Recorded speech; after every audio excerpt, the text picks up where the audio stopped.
हाय दोस्तों, मैं मंगला प्रसाद निषाद आपका हमारे YouTube channel MPN online study पर स्वागत है। तो साथियों, आज हम बात करेंगे फिटर थ्योरी, टर्नर थ्योरी और आपके सभी प्रकार के मॉडल पेपर जो है फिटर थ्योरी के जो भी क्वेश्चन सबसे ज़्यादा बार हर बार पूछे जाते हैं, हम उसी क्वेश्चन के बारे में बात करते हैं।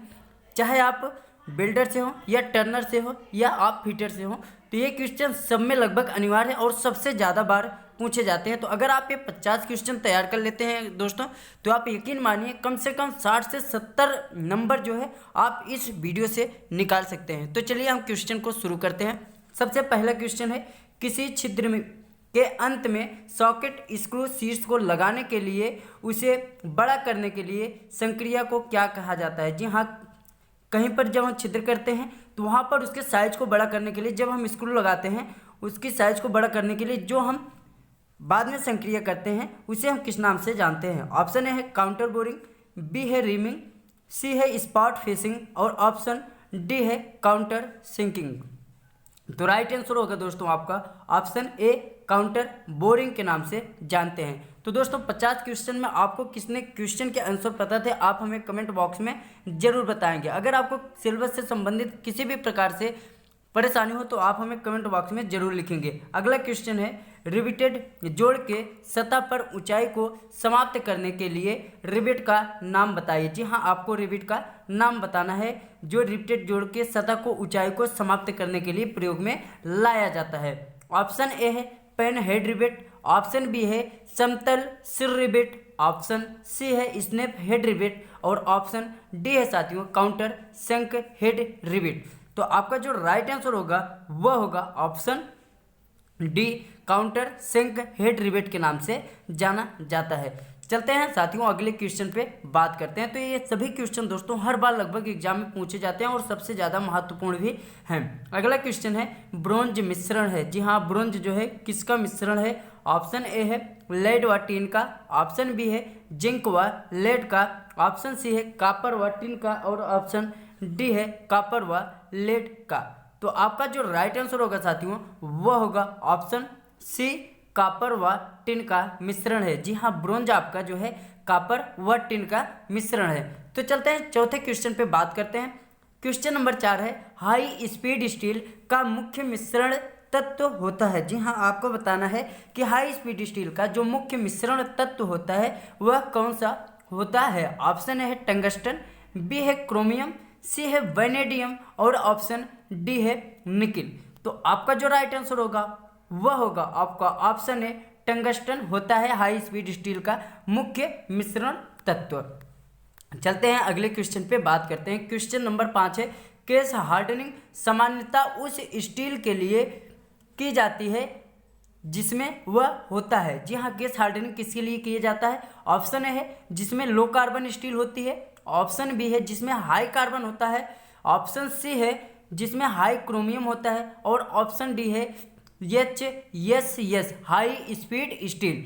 तो राइट आंसर होगा दोस्तों आपका, इसमें से राइट आंसर है आपका option A, low carbon steel. जी हाँ, केस हार्डनिंग हम उसी स्टील के लिए करते हैं जिसमें लो कार्बन की मात्रा होती है।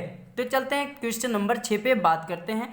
क्वेश्चन नंबर 6 है, कास्ट आयरन की फोर्जिंग निम्न गुण के कारण संभव नहीं है। जी हाँ, कास्ट आयरन की हम फोर्जिंग क्यों नहीं कर सकते। ऑप्शन ए है स्टिफनेस के कारण, बी है ब्रिटलनेस के कारण, सी है सॉफ्टनेस के कारण और ऑप्शन डी है आपका टफनेस के कारण। तो दोस्तों कास्ट आयरन जो है उसकी हम फोर्जिंग क्यों नहीं कर पाते। तो राइट आंसर होगा आपका ऑप्शन बी, क्योंकि उसमें ब्रिटलनेस अर्थात भंगुरता का गुण पाया जाता है जिसके कारण हम कास्ट आयरन की फोर्जिंग नहीं करते। चलते हैं अगले क्वेश्चन पे बात करते हैं। अगला क्वेश्चन है दोस्तों, मैलेट को डॉट डॉट से बनाया जाता है। जी हाँ, मैलेट जो होता है वह किससे बनाया जाता है। मैलेट आप जानते हैं दोस्तों एक प्रकार का हैमर होता है, वह हैमर जो है किससे बनाया जाता है। ऑप्शन ए है लेड से, बी है ब्रास से, सी है हार्ड लकड़ी से और ऑप्शन डी है कास्ट आयरन से। तो मैलेट जो होता है दोस्तों वह हम हार्ड लकड़ी से बनाते हैं। इसका प्रयोग हम उस जगह पे करते हैं जहाँ पर प्रहार करने से किसी भी प्रकार से स्क्रैच ना आए, जैसे सीट मेटल कार्यों में इसका प्रयोग सबसे ज़्यादा किया जाता है। अगला क्वेश्चन है, वेल्डिंग बूथ की दीवारों पर कौन सा रंग होना चाहिए। जी हाँ, जहाँ पर हम वेल्डिंग करते हैं उस जगह में जो दीवार होती है उसका रंग हमें कैसा रखना चाहिए। ऑप्शन ए है हरा, बी है काला, सी है लाल और ऑप्शन डी है पीला। तो दोस्तों वेल्डिंग बूथ की दीवारों का रंग जो रखना चाहिए वो ऑप्शन बी है आपका काला रखना चाहिए। जी हाँ, वेल्डिंग की जो दीवारें हैं उसे काले रंग से पेंट कर देना चाहिए या काले रूप से जो है वहाँ पर कपड़े लगा देना चाहिए। चलते हैं अगले क्वेश्चन पे बात करते हैं। क्वेश्चन नंबर 9, BIS का पूरा नाम क्या है। जी हाँ, आपको BIS का फुल फॉर्म बताना है और ये क्वेश्चन हर बार आपके लगभग एग्जाम में पूछे जाते हैं। ऑप्शन है bureau of Indian standard, option B है bureau of international standard, option C है ब्यूरो ऑफ इंडस्ट्री नार्गन स्टैंडर्ड और ऑप्शन डी है उपरोक्त में से कोई नहीं। तो BIS का जो फुल फॉर्म होता है साथियों वो होता है आपका option A bureau of Indian standard जो है BIS का फुल फॉर्म होता है। चलते हैं अगले क्वेश्चन पे बात करते हैं। क्वेश्चन नंबर 10, निम्नलिखित में से कौन सा कारण दुर्घटना का है। जी हाँ, किस कारण से दुर्घटना जो है घटती है जो कि ऑप्शन में दिए गए हैं आपको बताना है। ऑप्शन ए सुरक्षित मशीन पर कार्य करना, ऑप्शन बी है कार्य करते समय डांगरी का प्रयोग करना, ऑप्शन सी है कार्य करने में जल्दबाजी करना और ऑप्शन डी है सुरक्षा नियमों का पालन करना। तो दोस्तों आपका राइट आंसर होगा ऑप्शन सी, दुर्घटना का मुख्य कारण है कि कार्य करते समय जल्दबाजी करना। तो चलते हैं अगले क्वेश्चन पे बात करते हैं। अगला क्वेश्चन है निम्न में से 5S संकल्पना के अनुसार क्रम निर्धारण जो है दर्शाता है। 5S दोस्तों सबसे ज़्यादा महत्वपूर्ण है। अगर आप किसी भी कंपनी में जाते हैं तो 5S जो है सबसे ज़्यादा महत्व रखता है। चलते हैं ऑप्शन के बारे में जानते हैं। ऑप्शन ए है सियरी, ऑप्शन बी है सेशन, ऑप्शन सी है सीसो और ऑप्शन डी है सिकेटस। तो दोस्तों 5S संकल्पना के अनुसार इनमें से कौन सा है जो क्रम के निर्धारण को दर्शाता है। तो राइट आंसर आपका होगा बी, सेशन जो है यह क्रम के निर्धारण को दर्शाता है। चलते हैं अगले क्वेश्चन पे बात करते हैं। क्वेश्चन नंबर 12 है कैलिपर निम्न धातु के बने होते हैं। जी हाँ, कैलिपर जो होते हैं वह किस धातु के बने होते हैं। कैलिपर के बारे में बताया था। कैलिपर 4 प्रकार के होते हैं, आर्टलेक कैलिपर, आंतरिक कैलिपर, बाह्य कैलिपर और हार्मोफ्रोडाइट या लंगड़ा कैलिपर। तो वे जो होते हैं किस धातु के बने होते हैं। ऑप्शन है टूल स्टील, बी है कार्बन स्टील, सी है माइल्ड स्टील और ऑप्शन डी है पीतल। तो कैलिपर जो है साथियों वो किस धातु के बने होते हैं। राइट आंसर होगा आपका ऑप्शन बी, कार्बन स्टील के बने होते हैं। चलते हैं अगले क्वेश्चन पे बात करते हैं। क्वेश्चन नंबर 13 है स्प्रिंग टाइप कैलिपर है। जी हाँ, आपको बताना है कि स्प्रिंग टाइप कैलिपर के अंतर्गत कौन कौन से आते हैं। ऑप्शन ए है आंतरिक कैलिपर, बी है बाह्य कैलिपर, सी है जेनिक कैलिपर, डी है ए व बी दोनों। तो राइट आंसर होगा दोस्तों आपका ऑप्शन डी, ए व बी दोनों आते हैं जो है स्प्रिंग टाइप कैलिपर के अंतर्गत। चाहे वह आंतरिक कैलिपर हो या बाह्य कैलिपर है, दोनों जो है स्प्रिंग टाइप के कैलिपर के अंतर्गत आते हैं। आगे चलते हैं अगले क्वेश्चन पे बात करते हैं। क्वेश्चन नंबर 14 है टिन, लेड, कॉपर आदि की फाइलिंग की जाती है। जी हाँ, किस फाइल से हम टिन, लेड, कॉपर आदि जैसे नर्म धातुओं की फाइलिंग करते हैं। ऑप्शन ए है रास्प कट फाइल, बी है करवट कट फाइल, सी है सिंगल कट फाइल और ऑप्शन डी है डबल कट फाइल। तो आपका राइट आंसर होगा दोस्तों नर्म धातुओं के लिए हम रास्प कट फाइल का प्रयोग करते हैं। अगर हमें लकड़ी में भी फाइलिंग करनी होती है फिर भी हम रास्प कट फाइल का ही प्रयोग करते हैं। चलते हैं क्वेश्चन नंबर 15 पे बात करते हैं। अगर आप चैनल पर नए हैं तो प्लीज़ चैनल को सब्सक्राइब कर लें और वीडियो पर लास्ट तक जरूर बने रहें। अगला क्वेश्चन है मृदु क्लैंप को बेंच वाइस में सीट मेटल के क्लैंपिंग में प्रयोग किया जाता है क्योंकि किस लिए वो मृदु क्लैंप को बेंच वाइस में जो है क्लैंप किया जाता है। ऑप्शन ए है वह टूटने से रोकता है, ऑप्शन बी है वह दबाव के निशान को रोकता है, ऑप्शन सी है वह घिसाव को रोकता है और ऑप्शन डी है वह उच्च यथार्थता देता है। तो राइट आंसर होगा आपका ऑप्शन बी, क्योंकि वह दबाव के निशान को रोकता है। अगला क्वेश्चन है आपका वर्नियर बेवल प्रोटेक्टर का अल्पतमांक होता है। जी हाँ, आपको बताना है कि वर्नियर बेवल प्रोटेक्टर का जो लिस्ट काउंट होता है वह कितना होता है और सबसे ज़्यादा बार पूछा भी जाता है। आप कहीं भी कंपनी में जाते हैं तो यह क्वेश्चन जरूर पूछा जाता है। ऑप्शन ए है 1 मिनट, बी है 2 मिनट, सी है 5 मिनट और ऑप्शन डी है 7 मिनट। तो आपका राइट आंसर होगा दोस्तों वर्नियर बेवल प्रोटेक्टर का जो अल्पतमांक होता है वह 5 मिनट का होता है। तो चलते हैं अगले क्वेश्चन पे बात करते हैं। अगला क्वेश्चन है आपका, निम्न में से कौन सा पदार्थ गैस बेल्ट द्वारा जो है वेल्डिंग नहीं किया जा सकता है। जी हाँ, किस पदार्थ को हम गैस के द्वारा वेल्डिंग नहीं कर सकते। ऑप्शन ए है कास्ट आयरन, बी है पीतल, सी है सोना और ऑप्शन डी है स्टील। तो राइट आंसर होगा आपका ऑप्शन ए कास्ट आयरन को हम गैस के द्वारा वेल्ड नहीं कर सकते। चलते हैं अगले क्वेश्चन पे बात करते हैं। क्वेश्चन नंबर 18, निम्नलिखित में से किस टूल का प्रयोग पंचकीय सुराख के चारों ओर से धातु को फ्लैट करने के लिए किया जाता है। ऑप्शन ए है बॉल पिन हैमर, बी है रिवेटिंग हैमर, सी है सेटिंग हैमर और ऑप्शन डी है स्लेज हैमर।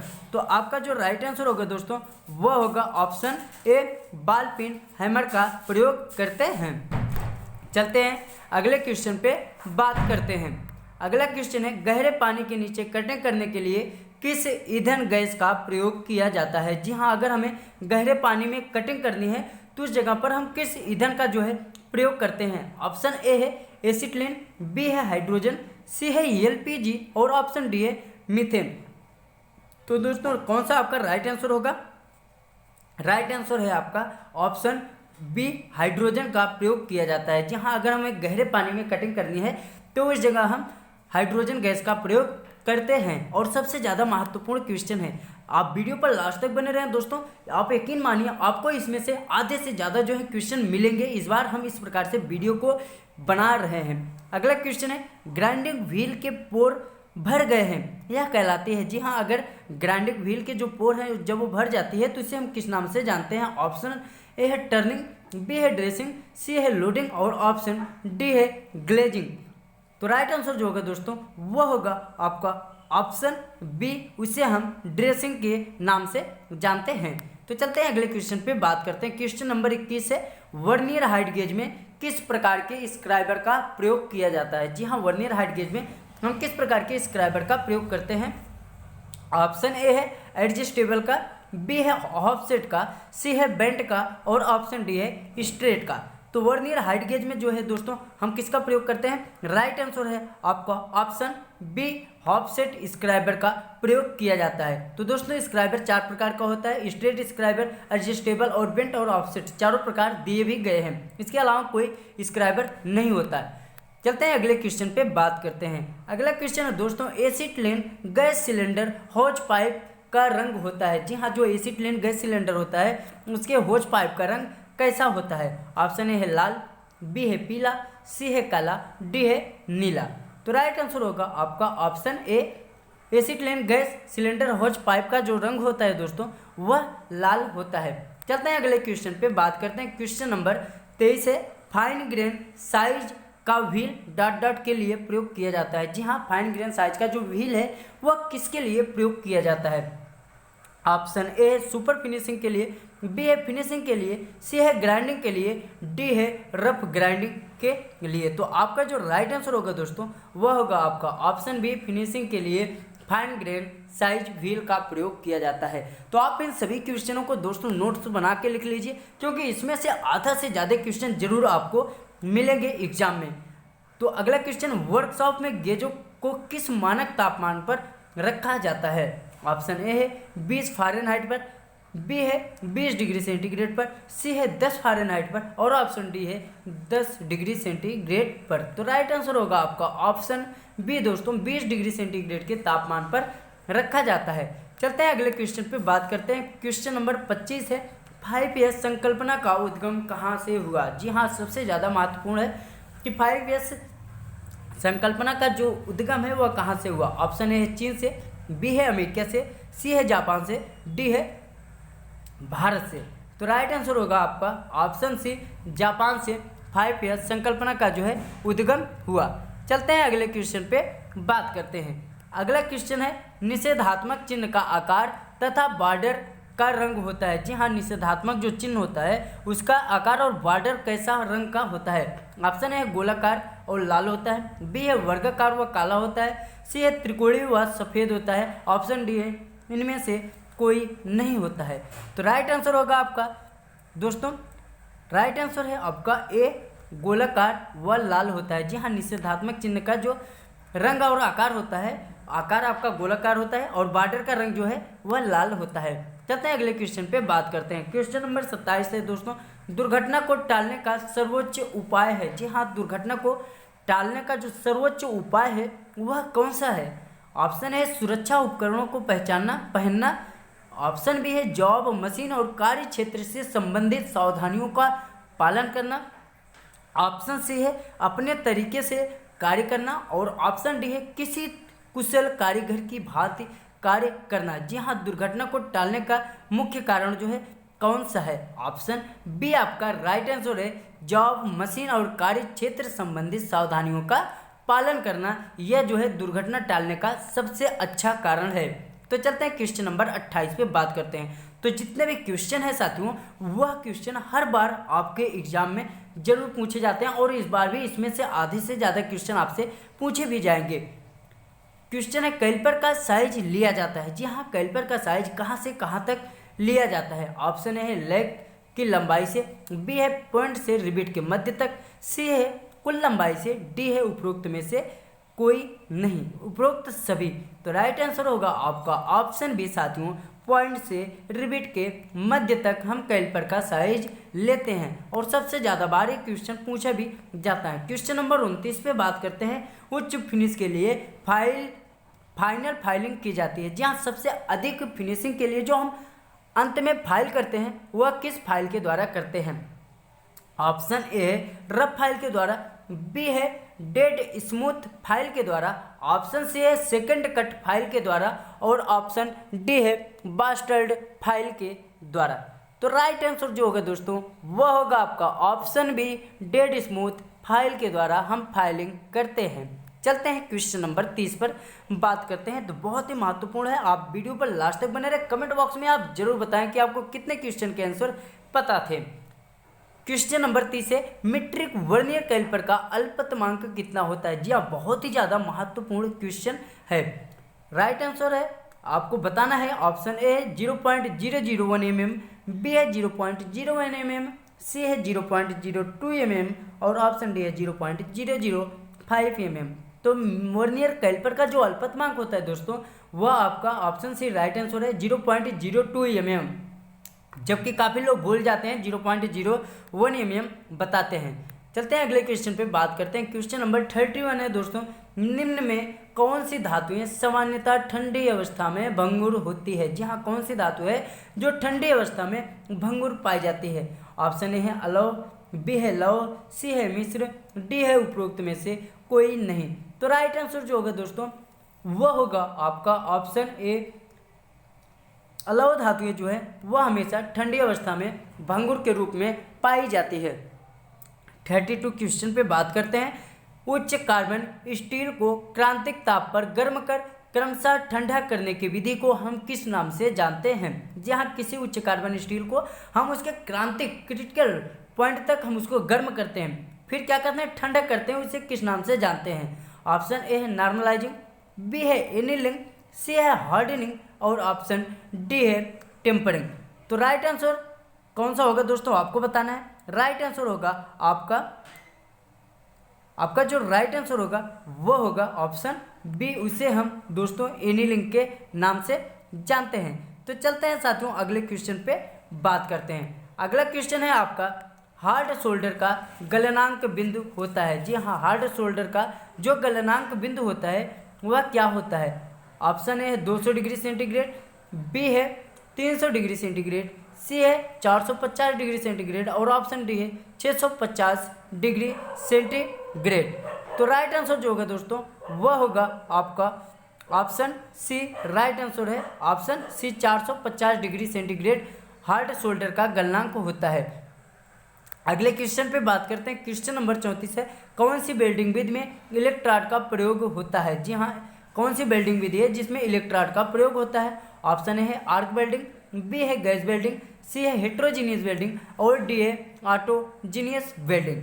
तो राइट आंसर जो होगा दोस्तों वह होगा आपका कौन सी वेल्डिंग है दोस्तों जिसमें हम क्या करते हैं इलेक्ट्रोड का प्रयोग नहीं करते हैं? तो उसका जो राइट आंसर है वह है आपका आर्क वेल्डिंग। जी हाँ, आर्क वेल्डिंग में हम इलेक्ट्रोड का प्रयोग नहीं करते हैं। चलते हैं क्वेश्चन नंबर 35 पर बात करते हैं। बढ़ई वाइज में किस रूप वाली चूड़ी का प्रयोग होता है? ऑप्शन ए है एकमी, बी है नकल, सी है चौकोर और ऑप्शन डी है आरा दांत। और सबसे ज़्यादा ये क्वेश्चन पूछा भी जाता है। राइट आंसर है आपका ऑप्शन डी, आरा दांत चूड़ी का प्रयोग किया जाता है बढ़ई में। चलते हैं अगले क्वेश्चन पे बात करते हैं। अगला क्वेश्चन है जॉब पर से अधिक मटेरियल हटाती है। जी हाँ, कौन सी फाइल है जो जॉब से सबसे अधिक मटेरियल हटाती है? ऑप्शन ए है रफ फाइल, बी है डेड स्मूथ फाइल, सी है सेकंड कट फाइल और ऑप्शन डी है बास्टर्ड फाइल। तो राइट आंसर है दोस्तों आपका ऑप्शन ए, रफ फाइल से हम सबसे अधिक मटेरियल जो है जॉब पर से हटाते हैं। चलते हैं क्वेश्चन नंबर 37 पर बात करते हैं। क्वेश्चन नंबर 37 है काटने वाले औजारों को कहाँ रखना चाहिए? जी हाँ, काटने वाले जो औजार है उसको हम कहाँ रखना चाहिए? ऑप्शन है नापने वाले औजारों के साथ, बी है खोलने वाला बांधने वाले औजारों के साथ, सी है सभी औजारों के साथ, ऑप्शन डी है सभी औजारों से अलग। तो राइट आंसर जो है दोस्तों वो होगा आपका ऑप्शन डी, हमें काटने वाले औजारों को सभी औजारों से अलग रखना चाहिए, क्योंकि उसमें जो है मेजरिंग टूल आपको जो है कट सकते हैं और ख़राब भी हो सकता है। तो अगला क्वेश्चन है झटके लगे व्यक्ति को क्या नहीं पिलाना चाहिए? जी हाँ, जिस व्यक्ति को इलेक्ट्रिक करंट के झटके लग जाए उसे तुरंत क्या नहीं पिलाना चाहिए? ऑप्शन ए है पानी, बी है चाय, सी है दूध और ऑप्शन डी है उपरोक्त में से कोई नहीं। तो राइट आंसर होगा दोस्तों आपका ऑप्शन डी, उपरोक्त में से कोई नहीं पिलाना चाहिए। जी हाँ, अगर किसी व्यक्ति को झटका लग जाता है विद्युत का, उससे हमें किसी भी प्रकार का द्रव का सेवन नहीं कराना चाहिए, चाहे पानी हो या चाय हो या दूध हो। चलते हैं अगले क्वेश्चन पे बात करते हैं। अगला क्वेश्चन है दोस्तों तैलीय फर्श को निम्न के द्वारा साफ करना चाहिए। जी हाँ, जिस फर्श पर तैल बिखरा हो उसे हम किस प्रकार से साफ करना चाहिए? ऑप्शन ए है रेत डालकर, बी है पानी डालकर, सी है CO2 का स्प्रे करके और ऑप्शन डी है उपरोक्त में से कोई नहीं। तो राइट आंसर दोस्तों आपका है ऑप्शन ए, रेत डालकर हमें फर्श को साफ करना चाहिए। चलते हैं अगले क्वेश्चन पे बात करते हैं। क्वेश्चन नंबर 40 है आपका 40 गुनिया के द्वारा किस कोड की चेकिंग कर सकते हैं? जी हाँ, बहुत ही इजी क्वेश्चन है, आपको इसका आंसर पता होगा और सबसे ज़्यादा महत्वपूर्ण भी है। जी हाँ, गुनिया जिसे हम इंग्लिश में ट्राई स्क्वायर के नाम से जानते हैं। ऑप्शन ए है 30 डिग्री, बी है 45 डिग्री, सी है 60 डिग्री और ऑप्शन डी है 90 डिग्री। तो राइट आंसर होगा दोस्तों गुनिया अर्थात ट्राई स्क्वायर के द्वारा हम जो कोण की चेकिंग करते हैं वो 90 डिग्री या 90 अंश के कोण की चेकिंग करते हैं। चलते हैं क्वेश्चन नंबर 41 पे बात करते हैं। वी ब्लॉक निम्न ग्रेड में उपलब्ध होते हैं। जी हाँ, आपको बताना है कि वी ब्लॉक जो है वह किस ग्रेड में उपलब्ध होते हैं। ऑप्शन ए है ए तथा बी, ऑप्शन बी है ए बी तथा सी और ऑप्शन सी है ए और ऑप्शन डी है बी। तो राइट आंसर जो होगा साथियों वह होगा आपका ऑप्शन ए तथा बी ग्रेड में उपलब्ध होते हैं वी ब्लॉक। और सबसे ज़्यादा बार क्वेश्चन भी यह पूछा जाता है।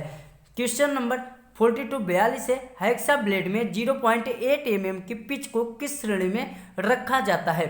ऑप्शन ए है अपरिष्कृत, बी है मध्यम, सी है परिष्कृत, डी है उपरोक्त सभी। तो आपका जो राइट आंसर होगा दोस्तों वह होगा ऑप्शन सी, उसे हम परिष्कृत सतह में परिष्कृत श्रेणी में रखते हैं। चलते हैं क्वेश्चन नंबर 43 पे बात करते हैं। क्वेश्चन नंबर 43 है स्टील में कार्बन की मात्रा बढ़ने से क्या होता है? ऑप्शन ए कठोरता बढ़ती है, बी है सुदृढ़ता बढ़ती है, सी है सुदृढ़ता जो है कम होती है और ऑप्शन डी है तन्यता बढ़ती है। जी हाँ, स्टील में कार्बन की मात्रा बढ़ने से क्या होता है दोस्तों? आपका राइट आंसर होगा 43A, कठोरता जो है बढ़ती है। जी हाँ, जिस स्टील में कार्बन की मात्रा जितना ज़्यादा बढ़ेगी उसकी कठोरता जो है ज़्यादा होती जाएगी। चलते हैं अगले क्वेश्चन पे बात करते हैं। क्वेश्चन नंबर 44 है शीट मेटल कार्य में किस हथौड़े का प्रयोग किया जाता है? जी हाँ, शीट मेटल कार्य में किस हथौड़े का प्रयोग किया जाता है? अभी इसके पहले बात किए थे हम। Option A ball pin hammer, B है स्लेज हथौड़े का, सी है क्रॉसपिन हथौड़े का, डी है मृदु हथौड़े का। तो राइट आंसर जो होगा दोस्तों वह होगा आपका ऑप्शन डी, मृदु हथौड़े का प्रयोग जो है किया जाता है। चलते हैं अगले क्वेश्चन का बात करते हैं। क्वेश्चन नंबर 45 है 45 नंबर पे साप्ताहिक मशीन स्नेहन के लिए किस संकेत का हम प्रयोग करते हैं? जी हाँ, जिस मशीन का स्नेहन हम साप्ताहिक अर्थात एक सप्ताह में एक वीकली बात करते हैं उसका संकेत हम किस द्वारा दर्शाते हैं, किस संकेत के द्वारा दर्शाते हैं? तो ऑप्शन ए है आपका वृत्त के द्वारा, बी है वर्ग के द्वारा, सी है त्रिभुज के द्वारा और डी है खटभुज के द्वारा। तो राइट आंसर जो होगा दोस्तों वह होगा आपका ऑप्शन सी, हम त्रिभुज के द्वारा दर्शाते हैं। चलते हैं अगले क्वेश्चन पे बात करते हैं। क्वेश्चन नंबर 46 है दोस्तों, प्राय ट्विस्ट ड्रिल का मटेरियल होता है। जी हाँ, प्राय जो ट्विस्ट ड्रिल का मटेरियल होता है वह कैसा होता है? ऑप्शन ए है हाई कार्बन स्टील का, बी है कार्बाइड स्टील का, सी है डायमंड स्टील का, डायमंड का, और ऑप्शन डी है कास्ट आयरन का। तो प्राय जो ट्विस्ट ड्रिल का मटेरियल होता है वह होता है दोस्तों आपका हाई कार्बन स्टील का होता है। लगभग सभी जो कटिंग टूल है दोस्तों हाई कार्बन स्टील के बनाए जाते हैं, आप यह ध्यान में रखकर चलिएगा। अगला क्वेश्चन है, दो पार्ट्स को अर्धस्थायी जोड़ने के लिए डॉट डॉट का प्रयोग किया जाता है। जी हाँ, जब हम दो पार्टों को अर्धस्थायी रूप से जोड़ते हैं तो किसका प्रयोग करते हैं? ऑप्शन ए है नट का, बी है बोल्ट का, सी है नट व बोल्ट का, डी है रिबिट का। तो आपका जो राइट आंसर होगा दोस्तों वह होगा ऑप्शन डी, रिबिट का प्रयोग किया जाता है अर्धस्थायी जोड़ के लिए। चलते हैं अगले क्वेश्चन पे बात करते हैं। क्वेश्चन नंबर 48 है दोस्तों, BIS में कुल छिद्रों की संख्या कितनी होती है? ऑप्शन ए है 21, बी है 18, सी है 16, डी है 25। तो राइट आंसर होगा दोस्तों आपका ऑप्शन ए, 21 छिद्रों की संख्या होती है BIS में। चलते हैं क्वेश्चन नंबर 49 पे बात करते हैं। क्वेश्चन नंबर 49 है, मशीन को स्थिर रखने के लिए कौन सा बोल्ट जो है प्रयोग किया जाता है? Option A foundation bolt, B है हुक बोल्ट, सी है आई बोल्ट, डी है चीज हेड बोल्ट। तो सबसे महत्वपूर्ण क्वेश्चन है दोस्तों, मशीन को स्थिर रखने के लिए किसका प्रयोग किया जाता है? दोस्तों मशीन को स्थिर रखने के लिए हम फाउंडेशन बोल्ट का प्रयोग करते हैं। चलते हैं अगले क्वेश्चन पे बात करते हैं। आखिरी क्वेश्चन है, सूक्ष्म मापी यंत्र में किस प्रकार के नट का प्रयोग करते हैं? जी हाँ, सूक्ष्म मापी जो यंत्र होते हैं उसमें किस प्रकार के नट का प्रयोग हम करते हैं? ऑप्शन ए है डोम नट, बी है कैप नट, सी है थंब नट, और ऑप्शन डी है कैप पिस्टन नट। तो राइट आंसर होगा दोस्तों आपका इसमें से सी ऑप्शन, थंब नट का प्रयोग किया जाता है। जी हाँ, किसी भी सूक्ष्म मापी यंत्रों में थंब नट का प्रयोग किया जाता है। तो कैसी लगी वीडियो आप कमेंट बॉक्स में बताएं। अगर आपका कोई भी क्वेश्चन है दोस्तों कमेंट बॉक्स में जरूर लिखें। फिर मिलते हैं हम आपसे अगले वीडियो में, तब तक के लिए